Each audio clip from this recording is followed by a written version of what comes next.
সময় সব খবর একসাথে আগামী 1 ঘন্টার মধ্যে সব ধরনের খবর জানিয়ে দেব। এর পাশাপাশি খবরটা যতখানি করে বলবো তাতে করে জেনে যেতে পারবেন আজ কোথায় কি হলো। নিয়মিত এই আয়োজনে নুসরাত বৃষ্টি সবাইকে স্বাগত জানাচ্ছি এবং বলে দিতে চাই আপনারা সবাই ঘরে এবং বাইরে কিছুক্ষণ পর পরে হ্যান্ড স্যানিটাইজার দিয়ে অবশ্যই হাত জীবাণুমুক্ত করে নেবেন। গত 24 ঘন্টায় দেশে করোনায় আরও 42 জনের মৃত্যু হয়েছে। এদের মধ্যে পুরুষ 32 জন, নারী আছেন 10 জন। এ নিয়ে মহামারীতে প্রাণ হারালেন 1968 জন। দেশে আরও একটি পিসিআর ল্যাব যুক্ত হয়েছে। তবে আজ 63টি ল্যাব থেকে পাওয়া তথ্য জানানো হয় স্বাস্থ্য অধিদপ্তরের অনলাইন ব্রিফিংয়ে। এতে নমুনা সংগ্রহ হয়েছে 14,781টি। এর মাঝে নতুন রোগী শনাক্ত হয়েছে 3,114 জন। শনাক্তের হার 21.26%। এ নিয়ে মোট শনাক্তের সংখ্যা দাঁড়ালো 1,56,391-তে। 24 ঘন্টায় 1,606 জন সহ এ যাবৎ সুস্থ হয়েছেন 68,048 জন। আজকে আমাদের আরও একটি নতুন পরীক্ষাগার সংযোজিত হয়েছে। মোট পরীক্ষাগার 71টি হলো। আপনার সুরক্ষা আপনার হাতে। যা স্বাস্থ্যবিধি সবসময় বলা হয়ে থাকে সেগুলো অনুসরণ করুন এবং নিজে সুরক্ষিত থাকুন, সুস্থ থাকুন। আপনার পরিবারের সকল সদস্যকে সুস্থ রাখুন, সুরক্ষিত রাখুন। এক সপ্তাহে 3 বার করোনার রেকর্ড সংক্রমণ দেখল বিশ্ব। বৃহস্পতিবার প্রথম পৃথিবী জুড়ে 24 ঘন্টায় নতুন রোগী শনাক্তের সংখ্যা 2 লাখ ছাড়ায়। এদিন সংক্রমণের রেকর্ড যুক্তরাষ্ট্র এবং ভারতে ভেঙেছে। বিশ্ব স্বাস্থ্য সংস্থার মতে সারা পৃথিবীতে ছোঁয়াচে ভাইরাসটিতে আক্রান্তের প্রকৃত সংখ্যা 10 কোটিরও বেশি। আমরা শুধু তাদের কথাই জানছি যারা টেস্ট করানোর সুযোগ পাচ্ছেন কিংবা গুরুতর অসুস্থ হয়ে হাসপাতালে যাচ্ছেন। অ্যান্টিবডি পরীক্ষায় এটা স্পষ্ট যে নিশ্চিত 1 কোটি সংক্রমণের তুলনায় প্রকৃত আক্রান্তের সংখ্যা 10 গুণ বা আরও বেশি। এখনো বিভিন্ন অঞ্চল থেকে নতুন নতুন তথ্য যোগ হচ্ছে। একদিনে আরও 5,500 প্রাণ কেড়ে নিল করোনা ভাইরাস। মোট মৃত্যু 5 লাখ ছুঁই। আক্রান্ত 1,10,00,000-এর বেশি মানুষ। প্রায় 700 মৃত্যুতে যুক্তরাষ্ট্রের প্রাণহানি 1,31,000 ছাড়িয়েছে। মোট আক্রান্ত 28 লাখ। মহামারীর 6 মাসে প্রথমবার রেকর্ড 57,000 নতুন সংক্রমণ দেখেছে দেশটি। তবে বৃহস্পতিবার সর্বোচ্চ মৃত্যু হয়েছে ব্রাজিলে। মারা গেছেন 1,300 মানুষ। মোট মৃত্যু 62,000 ছুঁই। আক্রান্তের সংখ্যা 15 লাখ ছাড়িয়েছে। এদিকে উত্তর কোরিয়া করোনা মুক্ত বলে দাবি করেছেন দেশটির সর্বোচ্চ নেতা কিম জং উন।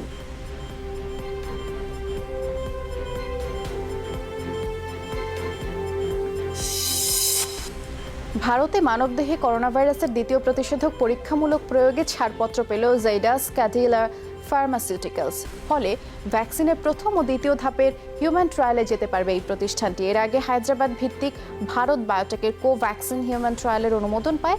বর্তমানে সারা বিশ্বে করোনা ভাইরাসের 17টি প্রতিষেধক মানবদেহে পরীক্ষামূলক পর্যায়ে রয়েছে। বিভিন্ন রোগের ভ্যাকসিন এবং বিশেষায়িত ওষুধ উৎপাদনে বিশ্বের নেতৃস্থানীয় দেশ হিসেবে করোনার প্রতিষেধক উৎপাদনের প্রতিযোগিতায় নাম লিখিয়েছে ভারতও। করোনা টেস্টের জন্য তুলনামূলক কম ভিড় ছিল ছুটির দিনে। মানুষ কম থাকলেও ভোগান্তি ছিল আগের মতোই। কোনো জায়গায় কিট সংকট, কোথাও বন্ধ পরীক্ষাগার, আবার কোথাও নির্দিষ্ট সংখ্যার বাইরে টেস্টই করানো হয়নি।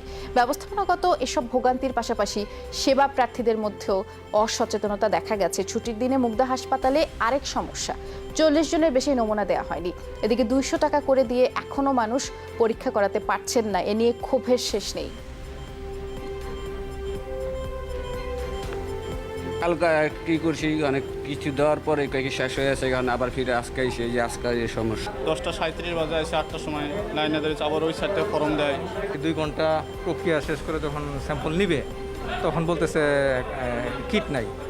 তা আজকে আবার আসলাম, সেই প্রথম সারিতে দেওয়া যায় কিনা। করোনা টেস্ট করাইতে হবে বলতেছে, যে কোনো রোগী করোনা টেস্ট করাইতে হবে এই হাসপাতালে ভর্তি হলে। অনেক ভোগান্তি, অনেক রোদ্র তো সিরিয়াল ধরতেছে, আছে মানে সিরিয়াল পাওয়া যাইতেছে না। যেখানে 200 জন করার কথা সেই জায়গায় তারা 33 জন নিয়ে তারা চলে গেল। 40 জন শেষ, খাতাটা ভিতরে দিয়ে দিল, উনি চলে গেল।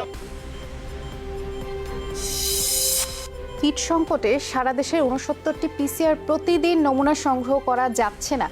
যার কারণে আক্রান্তরা ভুগছে। অভিযোগ উঠেছে স্বাস্থ্য অধিদপ্তরের অব্যবস্থাপনা এবং একক প্রতিষ্ঠানকে কাজ দেওয়ার কৌশল কিট সংকটের বড় কারণ। এতে 8টি প্রতিষ্ঠান কিট আমদানি করে অনুমোদনের ফাঁদে পড়েছে। তবে স্বাস্থ্য অধিদপ্তর দুর্নীতিসহ কিট সংকটের অভিযোগ অস্বীকার করছে। অবশ্য অনিয়ম হলে খতিয়ে দেখতে চায় দুদক। রিএজেন্টকে যে পরিমাণ দিতে হয় তার অর্ধেক করে আমরা ব্যবহার করে থাকি এবং এটা একটা ল্যাবরেটরি সিদ্ধ প্রসিডিওর, যেখানে যখন কোনো সংকট হয় তাকে অর্ধেক করে আমরা করে থাকি। নতুন করে যারা সাপ্লাই দিবে বা দিচ্ছে টেস্ট করে রিপোর্ট যদি স্যাটিসফ্যাক্টরি হয় তাহলেই সাপ্লাই দিবে। বাকি 8টা কোম্পানি যেহেতু কিট দেওয়ার কোনো এখনো ক্লিয়ারেন্স পায় নাই, সেই জন্য বাকি 8টা কোম্পানি কিট দিতে পারে না। কিন্তু যারা দেখছেন কমিটিগুলো তারা নিয়ে কাজ করছেন এবং তাদের হিসাব মধ্যে কিন্তু আমাদের পিসিআর এবং কিট যা যা আছে সেগুলো কিন্তু পর্যাপ্ত পরিমাণে আছে। আর্থিক বিষয়টা সেটা যে সেক্টরটা কাজ করছে এগুলো নিয়ে তারা দেখছে, কিন্তু এখানে কোনো সংকটের কথা এখনো বিষয় নেই। এই ক্ষেত্রে যদি কেউ মানুষের জীবনে ক্রিমিনাল এবং যদি সত্যি প্রমাণিত হয় অনুসন্ধানে, এই ক্ষেত্রে কমিশন কিন্তু শক্ত অবস্থানে আছে। এদিকে চট্টগ্রামে করোনা পরীক্ষায় সরকার নির্ধারিত ফি আদায় শুরু হয়েছে। বুথে পরীক্ষা করলে 200 আর বাসায় নমুনা গিয়ে সংগ্রহ করলে দিতে হচ্ছে 500 টাকা। তবে ফি আদায় নিয়ে মিশ্র প্রতিক্রিয়া জানিয়েছেন সাধারণ মানুষ।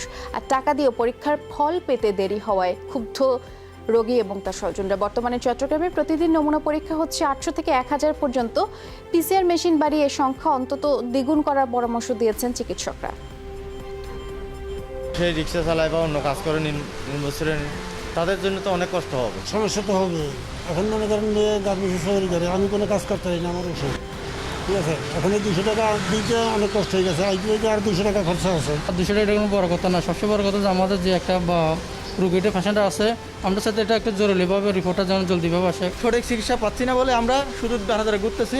স্যাম্পল কানেকশন করছে আপনার 26 তারিখ, তো এখনো পর্যন্ত রিপোর্ট আসে নাই। রিপোর্ট না আসার কারণে আমরা ওই কিডনি বিভাগে যাইতে পারতেছি না। 2-3 দিনের মধ্যে জানানো যেত, তাহলে আমাদের জন্য ভালো হতো কি উনি পজিটিভ নাকি নেগেটিভ। আমরা নিজেরা সেফ থাকতে পারতাম, রোগীও সেফ থাকতে পারতো।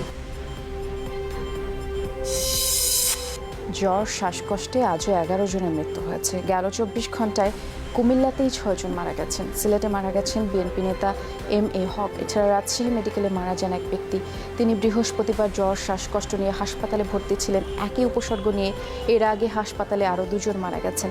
এদিকে আজ ভোরে খুলনা মেডিকেল কলেজ হাসপাতালে চিকিৎসাধীন অবস্থায় 55 বছরের এক ব্যক্তি মারা যান। তার গ্রামের বাড়ি পিরোজপুরে। মৃত ব্যক্তিদের করোনা পরীক্ষার জন্য নমুনা সংগ্রহ করা হয়েছে। রেড জোনে লকডাউন দিয়ে রাজধানীর পূর্ব রাজাবাজার এলাকায় করোনা ভাইরাসের সংক্রমণ অনেকটাই ঠেকানো সম্ভব হয়েছে। ভয় আতঙ্কে বাড়তি সচেতন ছিলেন বাসিন্দারা, মেনে চলেছেন স্বাস্থ্যবিধি। এমনকি স্বেচ্ছায় কোয়ারেন্টাইন আইসোলেশনেও ছিলেন অনেকেই। বিশেষজ্ঞরা বলছেন শতভাগ না হলেও পূর্ব রাজাবাজার লকডাউনে সফলতা আছে।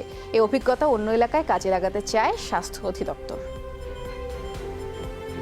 এটাকে রোধ করা আমার মনে কিছুটা হলেও সফল হয়েছে। এই লকডাউনের ফলে আমাদের মধ্যে সচেতনতা সৃষ্টি হয়েছে, আমাদের মধ্যে দায়িত্ববোধ বেড়ে গেছে। আশা করি যে আমরা আরও আগামীতে আরও সচেতন হব। এটাতে ফলপ্রসূ কোনো পজিটিভ রিভিউ আসবে। করোনা যদি দেশ থেকে একবারেই বিতরণ করতে চায় তাহলে একবারে কারফিউ জারি হোক। যদি সামগ্রিকভাবে পুরো ঢাকাকে লকডাউন করা হতো তাহলে মনে হয় এটা বেনিফিটেড বেশি হতো। প্রতিদিন বলা হয়তো বাড়ছে এই বিল দেওয়ার জন্য, পানির বিল, তারপরে বিদ্যুতের কার্ড ভরার জন্য। জনগণ সম্পৃক্ততার কারণে কিন্তু অনেকটাই সংখ্যা এখন কমে আসছে এবং সেটাকে আমরা 21 দিন পার করার পর এখন ইয়েলো জোন ঘোষণা করেছি। কারণ আমাদের এই সফলতা অবশ্যই হয়েছে রেড জোন ঘোষণা করার ফলে। এখান থেকে শিক্ষা নিয়ে যেটা করা দরকার সেটা দ্রুত পূর্ব রাজাবাজারের মতো 500টা পূর্ব রাজাবাজার আমাদের এই সংক্রমণ নিয়ন্ত্রণ কাজ হোক, 1000টা জায়গায় এই কাজ হোক। সিলেটে করোনা সংক্রমণের পথে পাল্লা দিয়ে বাড়ছে মৃত্যুর সংখ্যা। উপসর্গ নিয়ে মারা যাচ্ছেন অনেকেই, তবুও স্বাস্থ্যবিধি মানার বালাই নেই। মহামারী মোকাবেলায় দ্রুত নগরীতে জোন ভিত্তিক লকডাউনের দাবি নাগরিক সমাজের। এরই মধ্যে বেশ কিছু ওয়ার্ডকে অতি ঝুঁকিপূর্ণ উল্লেখ করে লকডাউনের প্রস্তাবনা ঊর্ধ্বতন কর্তৃপক্ষের কাছে পাঠিয়েছে স্থানীয় প্রশাসন। সংক্রমণ রোধে কঠোর পদক্ষেপের দাবি মেয়রের। সিলেট জেলায় এ পর্যন্ত করোনায় আক্রান্ত হয়ে 62 জন মারা গেছেন। এক মাসের ক্রমান্বয়ে রেশিওটা দেখি হু হু করে বাড়ছে মানুষের আক্রান্তের সংখ্যা। ভিতরে গিয়ে যেটা হচ্ছে কেউ সামাজিক দূরত্ব মেনটেন করতেছে না, মাস্ক খুলে ফেলতেছে, সবাই একসাথে গাদাগাদি করে চলতেছে। কঠোরভাবে তো মানে না, কারণ নিজেই মানতে পারি নাই। স্বাস্থ্যবিধি মেনে না চলার একটা প্রবণতা তৈরি হয়েছে। আমরা সেটা লক্ষ্য করছিলাম বলেই সিলেটের নাগরিক সমাজ, রাজনীতিবিদ, সামাজিক সাংস্কৃতিক বিভিন্ন পর্যায় থেকে আমরা মাননীয় প্রধানমন্ত্রী বরাবর একটি স্মারকলিপি দিয়েছি যে সিলেটের এই পরিস্থিতি থেকে উত্তরণ দরকার। প্রচারণা, লিফলেট, এনমেলে মানুষের হাতে পাওয়া, কিন্তু এটা একা মেয়র কিংবা আমরা কেউ প্রচার করেও লাভ হবে না যতক্ষণ পর্যন্ত এটাকে শক্তভাবে যদি কোনো প্রেশার না দেওয়া যায়, তাহলে এগুলা করা যাবে না। করোনা পরিস্থিতি মোকাবেলায় বাংলাদেশের করণীয় নিয়ে পররাষ্ট্র মন্ত্রণালয়ের উদ্যোগে বৃহস্পতিবার ভার্চুয়াল আলোচনার সভা অনুষ্ঠিত হয়েছে এবং এতে সাবেক পররাষ্ট্র সচিব ও রাষ্ট্রদূতরা অংশ নেন। স্বল্পোন্নত দেশ থেকে বেরিয়ে আসার পরও যেন বাংলাদেশ বিভিন্ন দেশ থেকে কোটামুক্ত সুবিধা পেতে পারে সে বিষয়ে উদ্যোগ নেওয়ার তাগিদ দিয়েছেন সাবেক কূটনীতিকরা। বাংলাদেশের সাথে ভারত, চীন, যুক্তরাষ্ট্র, ইউরোপীয় ইউনিয়ন সহ বিভিন্ন দেশ এবং আঞ্চলিক সংস্থার ঘনিষ্ঠতা বাড়ানো এবং দ্বিপাক্ষিক ও আঞ্চলিক সম্পর্ক জোরদারকরণের উদ্যোগকে স্বাগত জানান আলোচকরা। কোভিড-19 বা করোনা পরিস্থিতিকে জাতীয় দুর্যোগ হিসেবে ঘোষণার দাবি জানিয়েছে doctors for health and environment. এছাড়া বিনামূল্যে করোনার নমুনা পরীক্ষা করার দাবিও জানিয়েছেন তারা। সকালে করোনা পরিস্থিতি, স্বাস্থ্যসেবা ও জাতীয় বাজেট, বর্তমান প্রেক্ষাপট ও করণীয় শীর্ষক অনলাইন সংবাদ সম্মেলনে এই দাবি জানানো হয়েছে। দুর্যোগ মোকাবেলায় পর্যাপ্ত চিকিৎসক সহ স্বাস্থ্যকর্মী নিয়োগের দাবিও জানান চিকিৎসকদের এই সংগঠনটি। নগরবাসীকে ডেঙ্গু থেকে সুরক্ষা দিতে শনিবার থেকে ঢাকা উত্তর সিটির 54টি ওয়ার্ডে আবারও চিরুনি অভিযান শুরু হচ্ছে। আজ ভিডিও বার্তায় মেয়র আতিকুল ইসলাম জানিয়েছেন 10 দিন এই অভিযান চলবে। বলেছেন শুক্রবার বাদে প্রতিদিন সকাল 10টা থেকে দুপুর 1টা পর্যন্ত প্রতিটি ওয়ার্ডে এই পরিচ্ছন্নতা কার্যক্রম চলবে।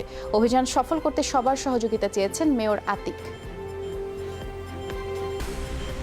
শনিবার থেকে ঢাকা উত্তর সিটি কর্পোরেশনের সকল ওয়ার্ডে আবার একযোগে বিশেষ পরিচ্ছন্নতা অভিযান অর্থাৎ চিরুনি অভিযান শুরু হচ্ছে।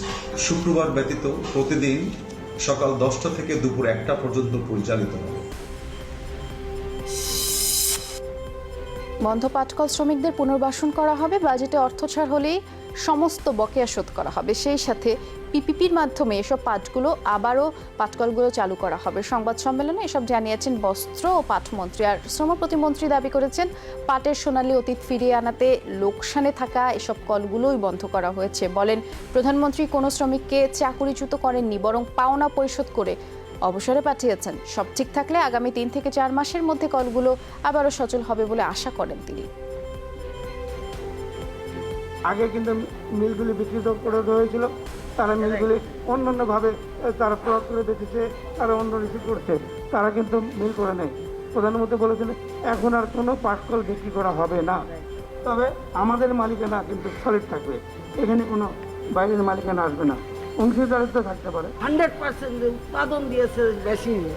আজকে সেই 60 বছর পরে সে মেশিন তো আমাকে 100% উৎপাদন দেয়নি।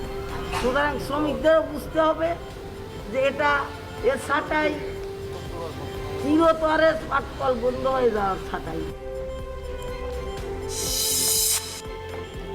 সরকারি প্রণোদনা প্যাকেজের সব টাকা বিতরণ শেষ করতে হবে আগস্টের মধ্যে। এ বিষয়ে ব্যবস্থা নিতে সব ব্যাংকের প্রধান নির্বাহীদের নির্দেশ দিয়েছে বাংলাদেশ ব্যাংক। এর আগে অর্থনীতিতে করোনার ধাক্কা সামলাতে গত মার্চ থেকে কয়েক দফায় 1 লাখ কোটি টাকার প্রণোদনা ঘোষণা করে সরকার। এ সময় ব্যাংকগুলো অর্থ সংকটের কথা জানালে তহবিল যোগানের আশ্বাস দেয় বাংলাদেশ ব্যাংক। কিন্তু অদৃশ্য কারণে এসব ঋণ বিতরণে গড়িমসি চলছে বলে অভিযোগ করে ব্যবসায়ীদের শীর্ষ সংগঠন FBCCI। অস্বস্তি কাটছে না চালের বাজারে। চড়া মূল্যে অপরিবর্তিত আছে। 45 থেকে 48 টাকার কমে কোনো ধরনের চাল মিলছে না। আর এমন পরিস্থিতিতে অসহায় নিম্ন আয়ের মানুষ। সবজি বাজারেও স্বস্তি নেই। মাত্র 5 দিনের ব্যবধানে কাঁচামরিচের দাম কেজিতে 50 টাকা বেড়েছে। সরবরাহ বেড়েছে মাছের, যদিও এর কোনো ইতিবাচক প্রভাব নেই দামে। চাষের রুই কাতলা বিক্রি হচ্ছে 250 থেকে 350 টাকা কেজি দরে। আকার ভেদে চিংড়ি, শিং, মাগুর বিক্রি হচ্ছে 500 থেকে 600 টাকা কেজিতে। আমরা গরিব মানুষ, আমাদের তো কিনে খাইতে হয়, আমাদের তো সমস্যা হয়, বুঝতে পারছেন। আর এইভাবে তো চালের দাম তো এই মুহূর্তে বাড়ার কথা। হঠাৎ করে এই সিজনে চাউলের বাজার বাড়াটা আমাদের কাছেও অশোচনীয়। মিনিকেট 55-56 টাকা দরে বিক্রি করতেছি, 28 চাল 48 টাকা, নারী চাল 55 টাকা হইতে 65 টাকা পর্যন্ত আছে। আপনি নিজেই দেখেন বাজারে কোনো কিছুর অভাব আছে? কাঁচামরিচটা ছিল 90 টাকা, এখন 140 টাকা। যেমন টমেটো ছিল 100 টাকা, এই সপ্তাহে 120 টাকা। আলু কেজিতে 2-3 টাকা বাড়ছে, গত সপ্তাহে ছিল 28 টাকা, এই সপ্তাহে চলতেছে 32 টাকা। রসুনটা হচ্ছে 100 থেকে 110 টাকা, আদা 130 থেকে 140 টাকা। চট্টগ্রামে লাগামহীন সবজির বাজার, বাড়তি গাড়ি ভাড়া আর বৃষ্টির অজুহাতে সবজির দামে ঊর্ধ্বগতি বলে দাবি বিক্রেতাদের। তবে সব ধরনের মুদিপণ্যের বাজার স্থিতিশীল রয়েছে, মশলার দাম কমেছে। করোনার এই সময় তদারকি বাড়িয়ে বাজার নিয়ন্ত্রণের দাবি জানিয়েছেন ভোক্তারা। কিছুটা নিম্নগতি মাংসের বাজারে ব্রয়লার মুরগি 150 টাকা কেজিতে বিক্রি হচ্ছে, তবে সরবরাহ সংকটের অজুহাতে সব ধরনের সামুদ্রিক মাছের দাম বেড়েছে। একদিকে আয় রোজগার কম, অন্যদিকে দ্রব্যমূল্যের ঊর্ধ্বগতিতে অসহনীয় অবস্থা ভোক্তাদের। 5-10 টাকা করে বাড়তি প্রতি কেজিতে। গাড়ি ভাড়া আগে ছিল 2000, এখন হলো 3000-4000, ডবল বাড়তি ভাড়া। সেই জন্য আর বৃষ্টি হারণে মালটা একটু নষ্ট হয়েছে, সে হারণে 2-5 টাকা করে দাম বাড়ে গেছে। যখন মাল লেট মোটামুটি কম আছে আর কি। প্লাস আপনার গত রমজানে ছিল 4000, 4500, 5000 টাকা, ওই হিসেবে আপনার এখন 250 টাকা। আদা গত সপ্তাহ ছিল যে আপনার 100 টাকা, 105 টাকা।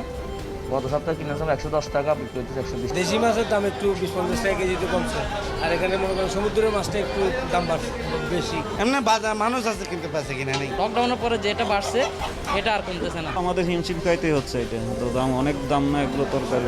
জিনিসপত্রের দাম মোটে কিছুটা বেশি, গত সপ্তাহের তুলনায় কিছুটা বেশি দেখতেছি।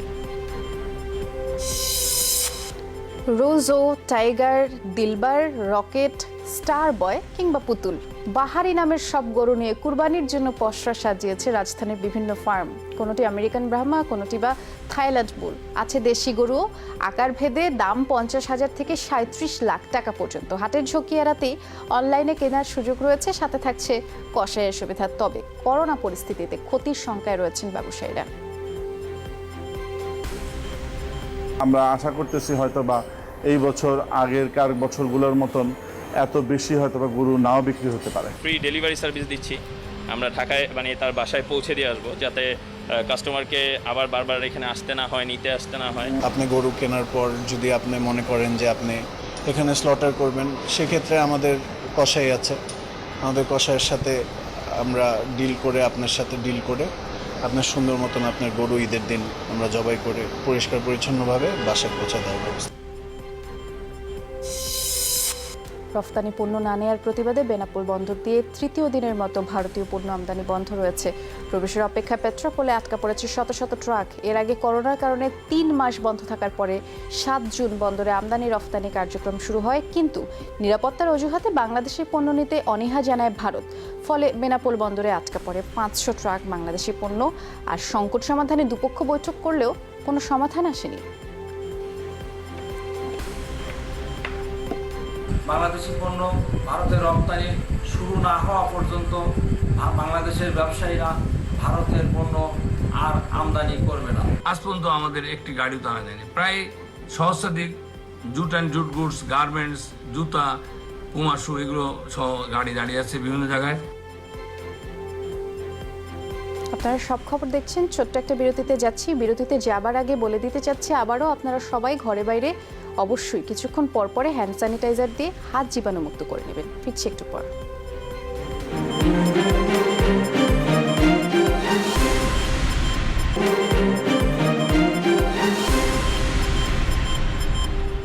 আবারও আমন্ত্রণ, আপনারা দেখছেন সব খবর। উজানের ঢল ও বৃষ্টিতে পদ্মায় পানি বৃদ্ধি অব্যাহত রয়েছে, তবে সমতলে স্থিতিশীল তিস্তা, ব্রহ্মপুত্র, যমুনা সহ বেশিরভাগ নদ নদীর পানি। এদিকে জামালপুরে আজ বন্যার পানিতে ডুবে আর বিদ্যুৎস্পৃষ্ট হয়ে 4 জন মারা গেছেন। আগামী 24 ঘন্টাতেও পদ্মায় পানি বৃদ্ধি অব্যাহত থাকতে পারে। এতে মধ্যাঞ্চলের টাঙ্গাইল, মানিকগঞ্জ, রাজবাড়ী ও ফরিদপুরে পরিস্থিতি অবনতির শঙ্কা রয়েছে। উত্তরাঞ্চলের ডালি ও চিলমারি পয়েন্টে তিস্তা ও ব্রহ্মপুত্রের পানি বিপদসীমার আশপাশে রয়েছে। অপরিবর্তিত রয়েছে কুড়িগ্রাম, রংপুর ও গাইবান্ধার বন্যা পরিস্থিতি। নদ নদী অববাহিকায় পানিবন্দী মানুষের দুর্ভোগ বেড়েছে। আমরা 800 টাকা খাওয়াই আর না খাই আমরা পালিয়ে বই রাখেন কি অবস্থা হবো আমরা না দেয় আমরা কি খামো কখন কথা খুব সমস্যা, কষ্ট, খাওয়া দাওয়া খুব কষ্ট করে এসেছি আমরা কোনো অনুদান সাহায্য আমরা পাইতেছি না। এই যে ব্যাঙ্গে চলে আবার উপরে উঠে আসছি, কখন যেন আবার ব্যাঙ্গে চলে সরকারে দিয়ে দেয়, আমার তো নির্দিষ্টই নাই, আমরা কী করে থাকবো, আমাদের বাঁচার পথ নাই। দর্শক, এ বিষয়ে বিস্তারিত খবর জানবো সহকর্মীদের কাছ থেকে। রংপুরে যেতে চাই, দেখতে পাচ্ছি সহকর্মী সরকার মাজহারুল মান্নান যুক্ত হয়েছে। মাজহার, বন্যায় রংপুর অঞ্চলে ফসলের তো ব্যাপক ক্ষয়ক্ষতি হয়েছে, ক্ষতির পরিমাণ নিরূপণ করা শুরু হয়েছে কিনা একটু জানাবেন, পাশাপাশি ত্রাণ তৎপরতার খবরটা একটু জানিয়ে দিবেন।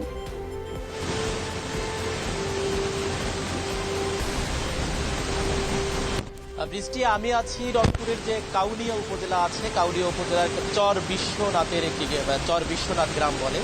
আমি এই বিষয়টা এখানে আছি। আপনি দেখতে পাচ্ছেন যে আমার পেছনে একদিকে তিস্তা নদী আছে, আর একদিকে তার পাশে উপকূলবর্তী বিষয় আছে। আমি তার আগে আপনাকে একটু জিনিস জানিয়ে দিতে চাই যে আজ রংপুরের যে আপনার নীলফামারী যে ডালিয়া ব্রিজ পয়েন্ট আছে সেখানে আপনার 18 সেন্টিমিটার, এবং রংপুরের কাউনিয়া যে পয়েন্ট আছে তিস্তার সেখানে 32 সেন্টিমিটার নিচ দিয়ে প্রবাহিত হলেও কুড়িগ্রামের ধল্লা নদীর পানি 53 সেন্টিমিটার, এবং ব্রহ্মপুত্রের যে পানি আপনার কুড়িগ্রামের চিলমারি পয়েন্টে 37 সেন্টিমিটার, এবং চিলমারি পয়েন্টে নুনখাওয়া পয়েন্টে 37 সেন্টিমিটার, এবং চিলমারি পয়েন্টে 42 সেন্টিমিটার উপর দিয়ে প্রবাহিত হচ্ছে। এছাড়াও ব্রহ্মপুত্রের পানি আপনার গাইবান্ধার ফুলছড়ি পয়েন্টে 69, এবং আপনার ঘাগটের পানি গাইবান্ধা ব্রিজ পয়েন্টে 32 সেন্টিমিটার উপর দিয়ে প্রবাহিত হচ্ছে।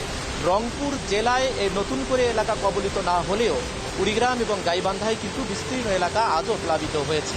একটি বিষয় বলে এই প্লাবনের সাথে বড় যে বিষয়টি হচ্ছে যে কৃষি। এই আপনি জানেন যে রংপুর কৃষি অঞ্চল আছে, এই কৃষি অঞ্চলের যিনি পরিচালক আছেন তিনি মোহাম্মদ আলী, তিনি যেটি জানিয়েছেন যে এই রংপুর অঞ্চল অর্থাৎ তিস্তা, ধল্লা, ব্রহ্মপুত্র অববাহিকায় এই 5টি জেলার অববাহিকায় এ পর্যন্ত তাদের হিসেবে 10,500 হেক্টর জমি আছে বিভিন্ন উঠতি ফসল, যেটি সেটি ধান আছে, ভুট্টা আছে, পাট আছে, বাদাম আছে, তিল আছে, কাউন আছে, এরকম পানিতে নিমজ্জিত হয়ে আছে। অনেক জায়গায় রংপুরের কিছু জায়গায় কিন্তু কিছু করে এলাকার যে কৃষি যে জমিগুলো আছে সেগুলো থেকে পানি নেমে গেছে, কিন্তু অধিকাংশ জায়গাগুলো কিন্তু নেমে যায়নি। তবে কৃষি বিভাগ 10,500 হেক্টর জমির কথা বললেও আমরা যে স্থানীয়ভাবে যে সংবাদগুলো আমরা সংগ্রহ করেছি, যে তথ্য পেয়েছি, যে 20,000 হেক্টর জমির উপরে কিন্তু এই কৃষি এখন পানিতে তলিয়ে আছে। এখন মোহাম্মদ আলী সাহেব জানিয়েছেন যে এখন পর্যন্ত কিন্তু কোনো তালিকা করা হয়নি, অর্থাৎ ক্ষতিগ্রস্ত কৃষকের তালিকা করা হয়নি, শুধু জমির পরিমাণের তালিকা করা হয়েছে। তিনি যেটা বলবার চেষ্টা করছেন যে 3-4 দিনের মধ্যে পানিগুলো নেমে যাওয়ার পর কৃষকদের একটি তালিকা তৈরি করা হবে। এখানে একটি বড় বিষয় আপনাকে বলি যে আপনার রংপুরে এই রংপুর কৃষি অঞ্চলে কৃষি বিভাগের মধ্যে প্রায় 1,000 হেক্টরেরও বেশি আমন বীজ তোলা হয়ে গেছে। আপনি জানেন যে আর কিছুদিনে আমন মৌসুম আসবে। এই 1,000 হেক্টর আমনের বীজতলা তলিয়ে যাওয়া মানে কিন্তু একটা বিশাল ব্যাপার। এ কারণে কিন্তু কৃষকরা আমনের যে লক্ষ্যমাত্রা আছে সেটি অর্জন হবে কিনা বা তারা আবারও লাগাতে পারবে কিনা এটি নিয়ে কিন্তু তারা চিন্তিত আছেন। আমি যদি আপনাকে একটু দেখাই যে চরের মধ্যে আমি আছি, আপনি যে জায়গাটি আমি আপনাকে দেখাচ্ছি সেটি হচ্ছে কিন্তু এখানে কিন্তু আমনের বীজতলা ছিল এই চর বিশ্বনাথের চরে, কিন্তু বন্যার কারণে কিন্তু এই যে আপনার এই জমিটির মধ্যে পলি পড়ে কিন্তু মাটির নিচের মধ্যে সে আমনের আবাদ কিন্তু তলিয়ে গেছে। এর বাইরে আমি আপনাকে আরেকটু সামনে দেখাই, এখানে বলে তারা বলান বলে, অর্থাৎ তারা একটা মানে আপনার আমনের নিচে পড়ে আছে। কৃষি বিভাগ যেটা বলবার চেষ্টা করছে যে যদি কোনো কারণে এটি অব্যাহত থাকে, তারা নাভি জাতের একটি আমনের চারা আছে, সেটি উঁচু জমিতে তারা লাগাবার কথা বলছেন, এবং তারা বলছেন যে তাদের কৃষি প্রণোদনা দিবেন। কিন্তু আমরা কৃষকদের সাথে কথা বলছেন এবং তারা বলছেন যে তারা তাদেরকে কৃষি প্রণোদনা দিবেন, কিন্তু আমরা কৃষকদের সাথে কথা বলেছি। আমি কিছুক্ষণ আগেও কয়েকজন কৃষকের সাথে কথা বলছি, তারা বলছেন যে তারা কিন্তু কৃষি প্রণোদনার কথাটিই জানেন না, যে তাদেরকে বীজ দেওয়ার কথা বলা হয়েছে, কিন্তু যাদেরকে দিবে তারাই আসলে এ পর্যন্ত জানেই না এই ধরনের কোনো কিছু। মাজহার, ধন্যবাদ, বিস্তারিত জানিয়েছেন। সিরাজগঞ্জের খবর জানবো এবার।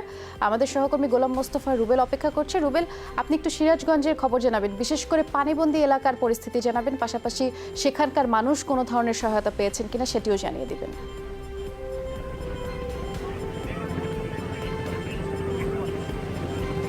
বৃষ্টি আসলে ইতিমধ্যে কিন্তু সিরাজগঞ্জে যমুনা নদীর পানি কমতে শুরু করেছে, তবে অভ্যন্তরীণ নদ নদীতে কিন্তু পানি বাড়তে শুরু করেছে। সরকারি যে সহায়তা যেটি কথা ছিল সেটি কিন্তু ইতিমধ্যেই 125 মেট্রিক টন চাল বিভিন্ন উপজেলায় বরাদ্দ দেওয়া হয়েছে। তবে যারা একদম আক্রান্ত হয়ে আছে, পানিতে বন্দী হয়ে আছে, তাদের কাছে কিন্তু এখন পর্যন্ত কোনো প্রকার কোনো ত্রাণ সামগ্রী পৌঁছেনি, এমনটাই কিন্তু আমরা জানতে পেরেছি। আমি একটু কথা বলবো আসলে সিরাজগঞ্জ সার্বিকভাবে বন্যা পরিস্থিতিটি আগামীতে কেমন হবে, এবং যেহেতু কদিন হলো পানি কমছে এবং আগামীতে পানি বাড়ার সম্ভাবনা রয়েছে, পানি উন্নয়ন বোর্ডের উপবিভাগীয় প্রকৌশলী এম রফিউল ইসলাম, তার সাথে পানির সার্বিক এখন কি অবস্থা এবং আমাদের 80 কিলোমিটার বন্যা নিয়ন্ত্রণ বাঁধ রয়েছে, সেগুলোর কি পরিস্থিতি এখন? ধন্যবাদ আপনাকে। আমাদের সিরাজগঞ্জ পানি উন্নয়ন বোর্ডের আওতাধীন যে 80 কিলোমিটার বাঁধ আছে সেটা অত্যন্ত ভালো অবস্থায় আছে এবং আমরা সার্বক্ষণিকভাবে সেখানে মনিটরিং করে যাচ্ছি। এবং যেখানে কোনো সমস্যা হচ্ছে, বিশেষ করে ধরেন অতিবৃষ্টিজনিত কারণে যদি কোনো রেইন কাট ভোগ হয়ে থাকে, সাথে সাথে মেরামত করা হচ্ছে। আর বর্তমান যে লেভেলে পানি আছে সিরাজগঞ্জ পয়েন্টে যেমন 13.71 অর্থাৎ বিপদসীমার 36 সেন্টিমিটার উপর দিয়ে প্রবাহিত হচ্ছে এবং কাজীপুর পয়েন্টে 60 সেন্টিমিটার উপর দিয়ে। তো এইটা প্রোটেক্ট করার মতো অবস্থা আমাদের রয়ে গেছে এবং এতে কোনো সমস্যা এখন পর্যন্ত হয়নি। আর নদী ভাঙনের যে বিষয়টা, সাধারণত নদীর পানি কমে গেলে সেখানে ভাঙনের যেটা পরিলক্ষিত হয়, সেই ভাঙন স্থলগুলোতে আমরা যথেষ্টভাবে তৎপর আছি, সেখানকার ভাঙনকে হ্রাস করার জন্য পদক্ষেপ নেওয়া হয়ে গেছে, সেখানে কোনো সমস্যা নেই।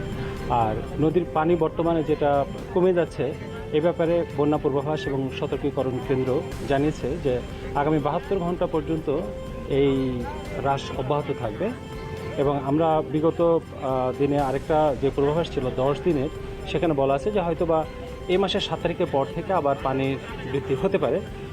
আর এই বিষয়ে আরও বিস্তারিত আমরা পরবর্তীতে জানতে পারবো। ধন্যবাদ আপনাকে। আসলে আপনি যেমনটি শুনছিলেন বৃষ্টি, যে আসলে সিরাজগঞ্জে বন্যার সার্বিক পরিস্থিতি যেটি বলছে আর কি, যে আগামীতে হয়তো বা 7 তারিখের পর থেকে আবার পানি বৃদ্ধি হওয়ার সম্ভাবনা রয়েছে। যদি এভাবে পানি বৃদ্ধি হয় তাহলে কিন্তু আমাদের সিরাজগঞ্জে এখন প্রায় লক্ষাধিক মানুষ এখন পানিবন্দী রয়েছে এবং তখন কিন্তু পানিবন্দী মানুষের সংখ্যা আরও বাড়তে পারে। তবে জেলা প্রশাসনের পক্ষ থেকে যে পরিমাণ সহায়তা দেওয়ার কথা, সেই সহায়তা এখন পর্যন্ত কারো কাছে গিয়ে পৌঁছেনি, এমনটাই কিন্তু আমরা জানতে পেরেছি। বৃষ্টি, ধন্যবাদ আমাদের সাথে যুক্ত হবার জন্য রুবেল। সপ্তাহ আগের ছায়া সুনিবিড় গ্রামগুলো এখন তিস্তার গর্ভে। বসতভিটা, ফসলি জমি, গাছপালা সবকিছু হারিয়ে বানভাসীরা দিশেহারা। ঠাঁই নিতে হচ্ছে অন্যের জমিতে। বালির বাঁধ দিয়ে ভাঙন ঠেকানোর চেষ্টা করছেন অনেকেই। কুষ্টিয়ায় পদ্মার ভাঙনে হুমকির মুখে ঘরবাড়ি, ফসলি জমি সহ সরকারি বেসরকারি নানা স্থাপনা। ভারী বর্ষণ আর উজানের ঢলে বন্যা কবলিত নীলফামারীর ডিমলার 6টি ইউনিয়ন। ভাঙন কবলিত ঘরবাড়ি, ফসলি জমি, পানিবন্দী 3000-এর বেশি পরিবার। কুষ্টিয়ায় পদ্মার ভাঙনের মুখে বাড়িঘর, ফসলি জমি সহ নানা স্থাপনা হুমকির মুখে। রবীন্দ্র স্মৃতি বিজড়িত শিলাইদহ কুঠিবাড়িও। এখন আমরা কি করে খাবো? খামতার কোনো পথ নাই, বুদ্ধি নেই। এই নিয়ে বন্যা করোনা ভাইরাস বলে কোনো দাওয়াও যায় না। মানসি জমিতে আসে আশ্রয় দিছি, বর্তমান আমরা আছি ঘরে উঠে, কোনো সরকার থেকে কোনো ত্রাণ পাচ্ছি না। আমরা নিজেরা যত চেষ্টা করি বান্ধার জন্য বান্ধি, এরপর আবার ভাঙে যায়। এই মাটিগুলো যে আবার তিস্তা নদীতে ভাঙ্গি চুরি সব চলে যায়, তা আমরা বসবাস করবো কোথায়? রিলিফ দিবে তা আমরা চাই না, শুধু আমরা চাই রাস্তাঘাট এবং নদী বান্ধন। ঘরে শুয়ে থাকলে ভয় করে যে কোন দিন ভাইসি যাবো না। সাল পাল দিন আনে দিন খাই। এই বছর যদি এই বাঁধ না হয় তে আমাদের গ্রামটা পুরোটাই ভেঙে যাবে। রবীন্দ্রনাথ ঠাকুরের কুঠিবাড়ি রক্ষার্থে বাঁধ, সেই বাঁধের মূল জায়গাটাই পড়ে আছে। করোনা দুর্যোগে খাগড়াছড়িতে খাদ্য সহায়তা অব্যাহত রেখেছে সেনাবাহিনী। সকালে দুর্গম লক্ষ্মীছড়ি উপজেলার বিভিন্ন এলাকার দরিদ্র মানুষের মাঝে চাল, ডাল, তেল সহ বিভিন্ন খাদ্য সামগ্রী বিতরণ করে গুইমারা রিজিয়নের সদস্যরা। সেনাবাহিনীর 24 পদাতিক ডিভিশন ও চট্টগ্রাম এরিয়ার উদ্যোগে এই সহায়তা দেওয়া হয়। সবাইকে স্বাস্থ্যবিধি মেনে চলার আহ্বান জানান সেনা সদস্যরা।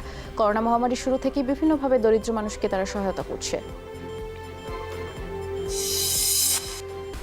রাজধানীর আদাবরের একটি বাসায় 4 মাস বয়সী এক শিশুকে ঘুমন্ত অবস্থায় গলা কেটে হত্যা করা হয়েছে। শুক্রবার দুপুরে এই ঘটনা ঘটেছে। প্রত্যক্ষদর্শীরা জানায় জুমার নামাজের পরে কান্নার শব্দ শুনে ছুটে এসে তারা জানতে পারে এই হত্যাকাণ্ডের ঘটনা। নিহত শিশুর পরিবারের সদস্যদের সন্দেহ পূর্বশত্রুতার জেরে এই হত্যাকাণ্ড ঘটে।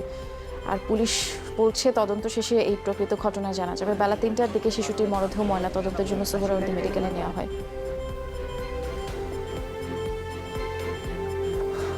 যেহেতু বস্তি বাসা, 2-3টা বাড়ি পরে ওর মা রান্না করতেছিল, পরবর্তীতে রান্না টান্না শেষ হওয়ার পর এসে দেখে যে ওর গলা কাটা অবস্থায় আছে ওখানে। তবে আমরা যাচাই বাছাই করে দেখছি বা জিজ্ঞাসাবাদের নিমিত্তে কোনো তথ্য উদ্ঘাটন হলে তাৎক্ষণিকভাবে আমরা ব্যবস্থা নেব।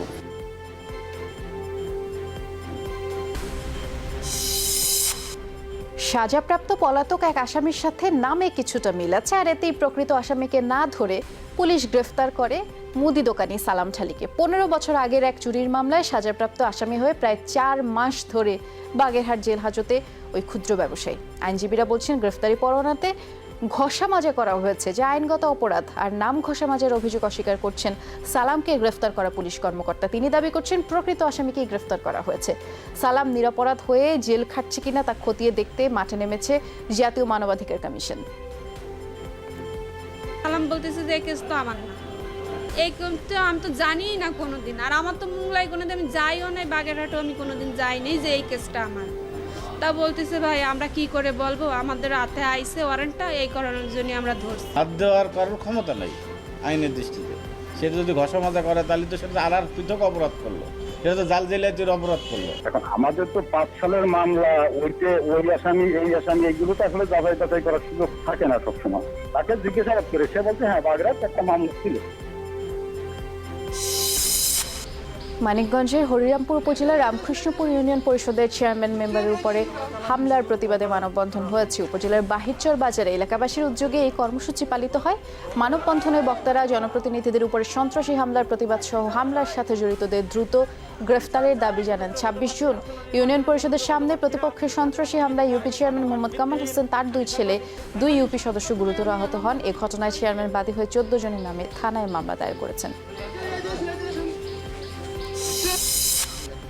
যশোরের বেনাপোল সীমান্তে বিএসএফের গুলিতে এক বাংলাদেশি নিহত হয়েছেন। ভোরে ধান্যখোলা সীমান্তে এই ঘটনা ঘটে। স্থানীয়রা জানায়, সীমান্ত এলাকায় গেলে রিয়াজুলকে লক্ষ্য করে গুলি চালায় বিএসএফের বাঁশঘাটা ক্যাম্পের সদস্যরা। এতেই গুলিবিদ্ধ হয়ে ঘটনাস্থলে মারা যান রিয়াজুল।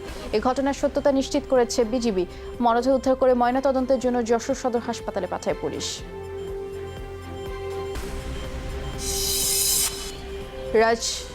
কক্সবাজারে পুলিশের সাথে কথিত বন্দুকযুদ্ধে আবুল কাশেম নামে একজন নিহত হয়েছে। সে চিহ্নিত মাদক কারবারি। দাবি পুলিশের।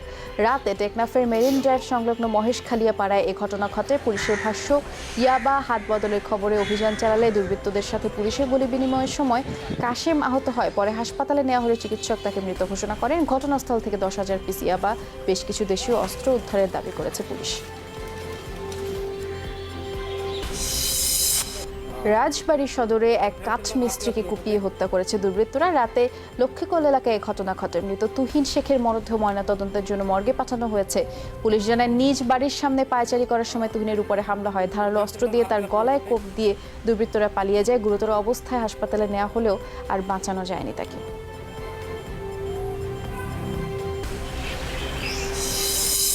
নারায়ণগঞ্জের গঞ্জিয়ালী খাল অবৈধ দখলমুক্ত করে পুনর্খননের কাজ শুরু হয়েছে। গতকাল বউবাজার এবং সর্দারপাড়ায় প্রকল্প এলাকা পরিদর্শন করেন সিটি কর্পোরেশনের মেয়র সেলিনা হায়াত আইফি। এ সময় তিনি বলেছেন, জলাবদ্ধতা নিরসনে 11 ও 12 নম্বর ওয়ার্ডে সড়ক ও ড্রেনেজ ব্যবস্থার উন্নয়ন করা হয়েছে, কিন্তু পানি নিষ্কাশন পথ বেদখল থাকায় তেমন কোনো সুফল পায়নি স্থানীয়রা। ভারী বৃষ্টিতে ওয়ার্ড দুটিতে ভোগান্তি লেগেই থাকে। আর এই অবস্থায় গঞ্জিয়ালী খাল পুনর্খননের পাশাপাশি এর সৌন্দর্য বর্ধনেরও উদ্যোগ নিয়েছে সিটি কর্পোরেশন। বান্দরবানে অপহৃত যুবক রুয়েল নুন থানবমকে এখনও উদ্ধার করা যায়নি। তার খোঁজে সেনাবাহিনী এবং পুলিশের অভিযান অব্যাহত রয়েছে। পুলিশ জানায়, বৃহস্পতিবার দুপুরে রুয়েলকে জর্ডানপাড়া থেকে অপহরণ করে সন্ত্রাসীরা। এ ঘটনায় সদর থানায় মামলা হয়েছে। স্বজনরা জানিয়েছেন, রুয়েল একসময় পাহাড়ি ছাত্র পরিষদের সদস্য ছিল। সংগঠন ছাড়ার পরে ভাড়ায় মোটরসাইকেল চালাতো সে। কারা কি কারণে রুয়েলকে অপহরণ করেছে সে সম্পর্কে নিশ্চিত কোনো তথ্য জানাতে পারেনি স্বজন কিংবা পুলিশ। সীমান্তে যে কোনো পরিস্থিতি মোকাবেলায় ভারতীয় সেনাবাহিনীকে প্রস্তুত থাকার আভাস দিয়েছেন প্রধানমন্ত্রী নরেন্দ্র মোদী। চীনের সাথে সংঘাতময় পরিস্থিতির মধ্যে লাদাখে আকস্মিক সফর করেন তিনি, আর সেখানেই দেশ রক্ষায় সেনাদের মনোবল চাঙ্গা রাখতেই উৎসাহ দেন। লাদাখ ভারতের অবিচ্ছেদ্য অংশ দাবি করে এক চুলও ছাড় না দেওয়ার হুঁশিয়ারি দেন নরেন্দ্র মোদী।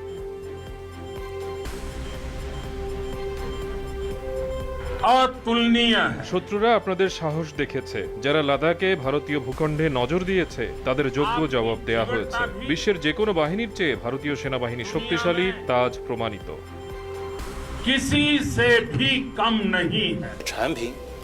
ভারতের পণ্য নিয়ন্ত্রণে চীন এখন পর্যন্ত কোনো বিদ্বেষমূলক সিদ্ধান্ত নেয়নি। এর বিপরীতে ভারতের পদক্ষেপ বিশ্ব বাণিজ্যের নিয়ম পরিপন্থী। আশা করি চীনা পণ্য নিয়ে বৈষম্যমূলক সিদ্ধান্ত থেকে সরে আসবে ভারত। হংকং নিরাপত্তা আইনকে কেন্দ্র করে যুক্তরাষ্ট্র ও যুক্তরাজ্যের সাথে উত্তেজনা বেড়েছে চীনের। মার্কিন কংগ্রেসে চীনের উপরে নিষেধাজ্ঞা বিল পাশে তীব্র নিন্দা জানিয়েছে বেইজিং। হংকংয়ের বাসিন্দাদের যুক্তরাজ্যে স্থায়ী বসবাসের সুযোগ দেওয়ার সিদ্ধান্তেও তীব্র সমালোচনা করেছে শি জিনপিং প্রশাসন। এদিকে নতুন আইনকে কেন্দ্র করে আন্দোলন গ্রেফতারের মধ্যেই দেশ ছেড়েছেন হংকংয়ের গণতন্ত্রপন্থী নেতা নাথান ল।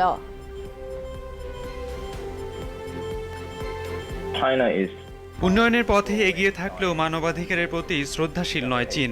ধরপাকড় সাজার পরও অধিকার আদায়ের লড়াইয়ে ঐক্যবদ্ধ হংকংবাসী। 1 বছর ধরে হাজার হাজার মানুষ নেমেছে রাজপথে। গণতন্ত্রের জন্য আমাদের লড়াই চলবে। চীনের নীতির প্রতি অসম্মান দেখিয়েছে যুক্তরাজ্য। তারা যা করেছে তা আন্তর্জাতিক আইনের লঙ্ঘন। যুক্তরাষ্ট্রকেও বলতে চাই, প্রকৃত অবস্থা সম্পর্কে জানুন, হংকংয়ের অভ্যন্তরীণ বিষয়ে নাক গলানো বন্ধ করুন। তারা যদি পথ শুধরে না নেয়, উপযুক্ত জবাব দেবে চীন। নিউজিল্যান্ডের ক্রাইস্ট চার্চ মসজিদে হামলাকারী ব্রেন্টন টারান্টের বিরুদ্ধে সাজার শুনানি 24 আগস্ট শুরু হবে। শুক্রবার এই তথ্য জানায় দেশটির আদালত। একটি মামলার শুনানি চলছিল গেল 3 দিন ধরেই। গত বছর 15 মার্চ ভয়াবহ হামলার শিকার হয় নিউজিল্যান্ডের ক্রাইস্ট চার্চ। 2টি মসজিদে হামলায় প্রাণ যায় বাংলাদেশি সহ অর্ধশতাধিক মুসল্লির। সাংবাদিক জামাল খাশোগি হত্যায় সাজাপ্রাপ্ত 20 সৌদি কর্মকর্তার বিচার শুরু করল তুরস্ক। জারি হয়েছে গ্রেফতারি পরোয়ানা। ইস্তাম্বুল আদালতে শুক্রবার এই প্রক্রিয়া শুরু হয়। অভিযোগপত্রে বলা হয়, সৌদি আরবের সাবেক গোয়েন্দা উপপ্রধান আহমেদ আল আসিরি হত্যা পরিকল্পনা করেন এবং ঘাতক দলকে তিনি দায়িত্ব দেন। 1 মাসে রেকর্ড কর্মসংস্থানের ব্যবস্থা হয়েছে যুক্তরাষ্ট্রে। মার্কিন শ্রম বিভাগের তথ্য, গেল জুনে শ্রমবাজারে যোগ দিয়েছেন 48 লাখ মানুষ। জুনে 30 লাখ মানুষের কর্মসংস্থানের পূর্বাভাস দিয়েছিলেন বিশ্লেষকরা। এর আগে মে মাসে বেকার তালিকা থেকে বের হয়েছেন 25 লাখ মানুষ। 2 মাসে নতুন কর্মসংস্থান বাড়লেও মহামারী পূর্ব সময়ের তুলনায় তা অন্তত 1.5 কোটি কম। অর্থনীতিতে করোনা মহামারীর থাবার অন্যতম বড় শিকার বিমান খাত। প্রায় 4 মাস ধরে অর্ধেকে নেমে এসেছে যাত্রীবাহী বিমানের উড্ডয়ন। স্বাভাবিকের তুলনায় যাত্রী সংখ্যা কমেছে 80% মতো। এতে করে রেকর্ড ক্ষতির মুখে পড়েছে এ খাতের জায়ান্ট প্রতিষ্ঠানগুলো। বিশ্লেষকরা মনে করছেন 4 মাসের ক্ষতি পুষিয়ে নিতে সময় লাগতে পারে কয়েক বছর।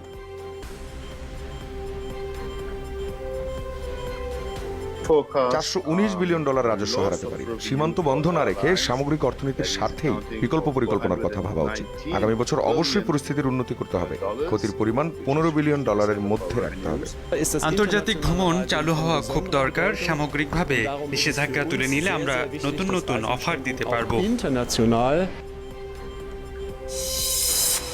ভারতের উত্তরপ্রদেশের কানপুরে আসামি ধরতে গিয়ে সন্ত্রাসীদের গুলিতে 8 পুলিশ সদস্য নিহত হয়েছেন। আহত হয়েছেন বেশ কয়েকজন পুলিশ। স্থানীয় সময় শুক্রবার ভোরে এই হতাহতের ঘটনা ঘটে। রাজ্য পুলিশ জানায়, চৌবেপুর থানার ডিক্রু গ্রামের কুখ্যাত সন্ত্রাসী বিকাশ দুবেকে ধরতে এই অভিযানে নামে পুলিশ। আগে থেকে এই খবর পেয়ে ওৎ পেতে থাকে সন্ত্রাসীরা। পরে এলোপাতাড়ি গুলি চালালে এই হতাহতের ঘটনা ঘটে। স্থানীয়রা জানায়, দীর্ঘদিন ধরে পুরো অঞ্চলে গ্যাং তৈরি করে সন্ত্রাসবাদের রাজত্ব চালিয়ে আসছে অভিযুক্ত বিকাশ।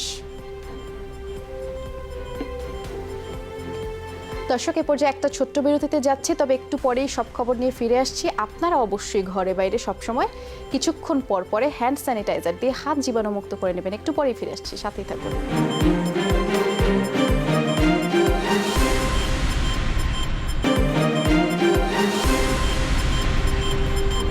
বিরতির পর আবারও ফিরে এলাম সব খবর নিয়ে। দর্শক, আজকে সব খবর এ পর্যন্তই ছিল। যেতে যেতে সবাইকে মনে করে দিতে চাই, অবশ্যই ঘরে বাইরে সব জায়গায় আপনারা কিছুক্ষণ পর পরে হ্যান্ড স্যানিটাইজার দিয়ে হাত জীবাণুমুক্ত করে নেবেন। সবাই নিরাপদে থাকবেন। ধন্যবাদ সাথে থাকার জন্য।